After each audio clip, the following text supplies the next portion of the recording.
Salut à tous, c'est Hugo de la chaîne NSS et aujourd'hui je vais vous présenter un outil qui va pouvoir vous aider dans vos animations, animation de texte, animation de forme, etc.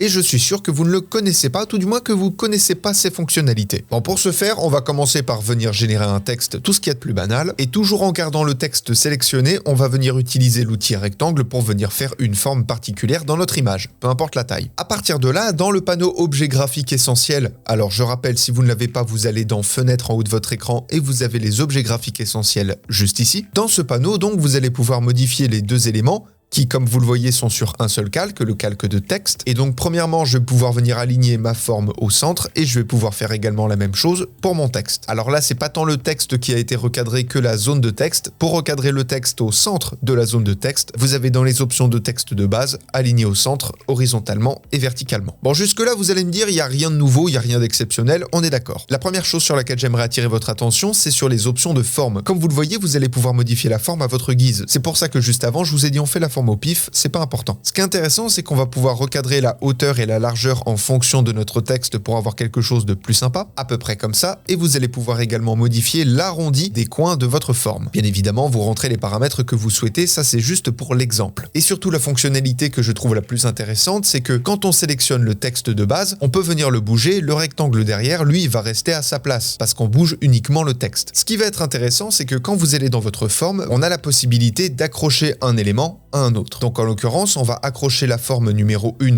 au texte, donc on choisit texte, et surtout, chose très importante, vous allez devoir sélectionner un contour du calque sur lequel on va s'accrocher. Pour l'instant, je vais cliquer au milieu, comme ça on s'accroche à tous les contours. Donc pour l'instant, quand je bouge ma forme, le texte ne bouge pas parce que c'est la forme qui est accrochée au texte et pas l'inverse. Par contre, maintenant, quand on va bouger notre texte, là, on a tout qui suit, on a le texte et la forme. Et comme vous le voyez, du coup, ça bouge d'un bloc uni parce qu'on a accroché la forme au texte par tous les contours. Si je retourne dans ma forme 1 et que je sélectionne uniquement par exemple le côté gauche, à ce moment-là, quand je vais lever mon texte verticalement, la forme ne va pas suivre. Par contre, quand je vais bouger horizontalement, là, la forme va suivre. Donc ce sont des petites subtilités qui peuvent vous aider pour des animations, puisque vous pouvez bien évidemment animer vos paramètres comme dans les options d'effets habituels. C'est juste que là, vous n'avez pas les petits chronomètres. L'équivalent, c'est à chaque fois le petit logo qui va accompagner la valeur de modification. Bref, voilà, c'est vraiment ça que je voulais vous présenter aujourd'hui. C'est un outil qui est particulièrement intéressant et très peu connu, et donc je vous laisserai aller faire des petits tests. Bref, c'est tout pour aujourd'hui, et en attendant les prochains tutos, apprenez, utilisez et progressez dans vos montages. Je vous fais des bisous,